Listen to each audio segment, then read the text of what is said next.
Hi everybody, and welcome to another edition of You Can Make It. Bill and I tonight we're going to make some Italian sausage and spaghetti. It's a wonderful sauce recipe and it is so easy. People think that you have an Italian mother. So let's have a look at the ingredients we're going to need to make our spaghetti. We've got a quarter of a cup of parsley flakes. I've already mixed together a tablespoon of basil and a half tablespoon of oregano. We got a quarter of a pound of mushrooms, a couple of cloves of garlic. We got a 796 milliliter or 28 ounce can of crushed tomatoes, or you can also use tomato puree. We've got a pound of mild Italian sausage, which is also sometimes called sweet sausage. And we've got 3/8 of a cup of red wine. We'll also be using 3/4 a cup of water. We have a teaspoon of sugar, a teaspoon of salt, and a 1/4 teaspoon of pepper. The first step is to brown up our Italian sausage. Now, I've used mild Italian sausage, like I said in the introduction, but you can use spicy. I just don't think spaghetti needs any more flavor. You can use the hot and spicy Italian sausage if you like. So we're just going to throw this into here and give it a good browning on all sides, which should take 4 or 5 minutes.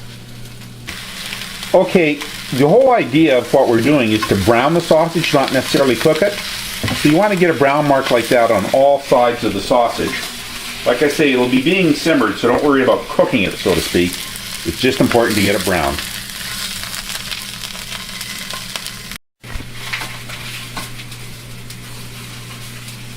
So while we're rolling here, do you have any funny stories?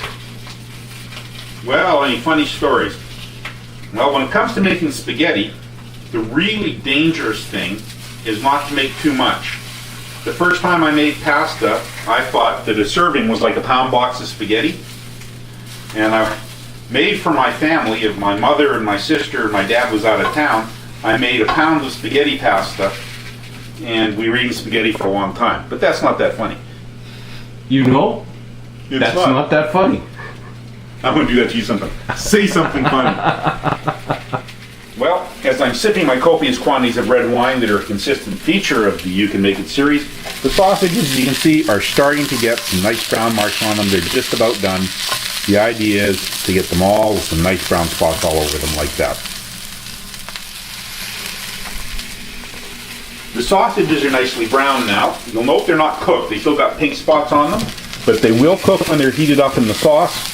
So we're just going to take them out, and if I can, better to use tongs in this, but I'm at Bill's and you know what it's like in somebody else's kitchen. So you get them all out of the pan and just let them cool a bit while we get the rest of the sauce ready. While we're waiting for our sausages to cool down a bit, we're going to start slicing the mushrooms for the sauce, and then we'll chop up the garlic.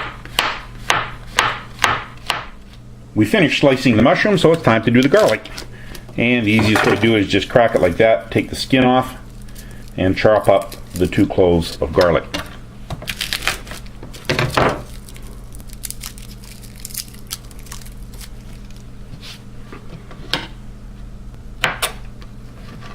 You don't need a really fine chop because it's going to simmer for a long time, so just give it a bit of a slice.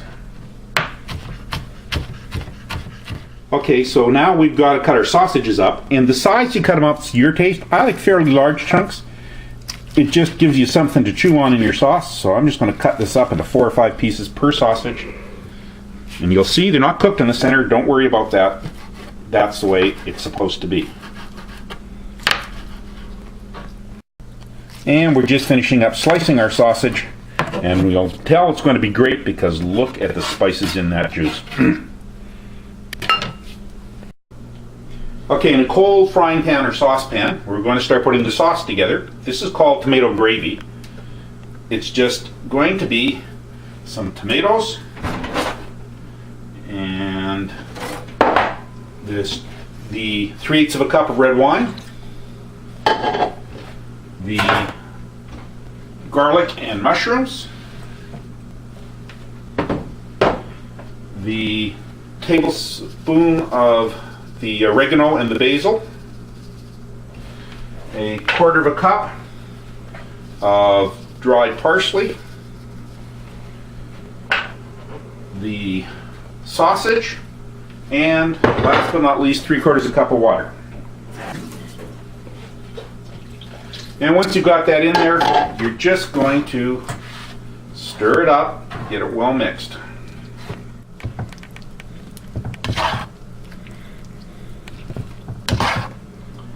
As I finish mixing the last of it in to get it sort of smooth, I'm going to put the heat on my frying pan, or if you're in a saucepan, put it on the burner on medium heat, because you want to slowly bring this to a boil.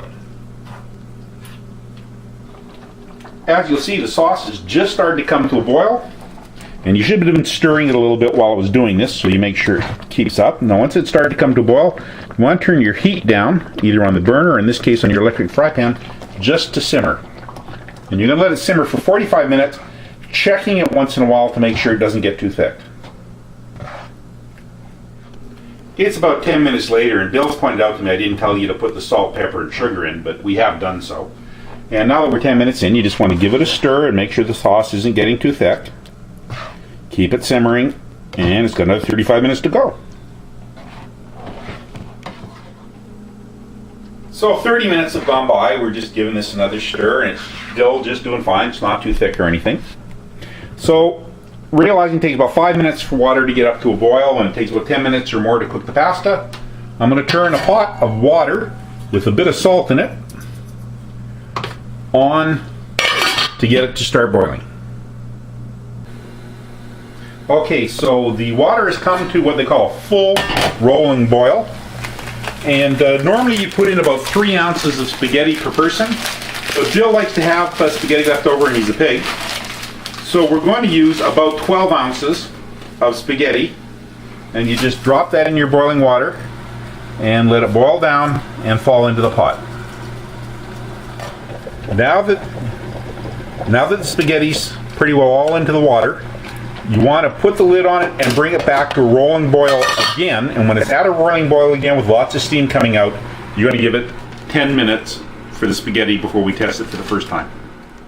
The spaghetti's been in for 10 minutes, and it's time to see if it's done. And the best way, and as far as I know, the only way to test if spaghetti is done or not, is to taste it. So take a strand, and you got to have good old cook's unsensitive fingers.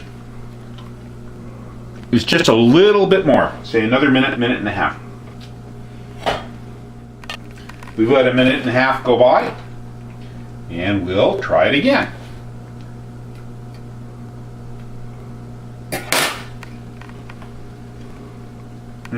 Perfect. Just a little bit crisp in the center. Now that it's cooked, we got to drain the water off of the pasta. We'll just pour it into a colander and shake the last little bit of water of it out. So we want to put out a good dollop of pasta on each plate. As you can see, Bill likes to have lots left over, so is that enough for you, Bill? No. Okay. No. Getting closer. Bill is a pig. Getting closer. And that's the right amount. So now it's time to load the pasta up on the sauce. Can you smell the sauce, Bill? Does it smell good to you? Oh, it smells fantastic. So let me know when you got enough sauce here.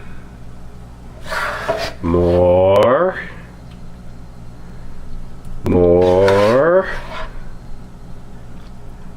That looks just right. Okay, and a little bit for me because I'm not as big as Bill is. So that's Italian sausage spaghetti, and just looks absolutely wonderful. Let's give it a little taste. That is absolutely amazing. Well, we got a bit of salad with it, some buns and some vino. Good friends. Hey, we can make it. Cheers.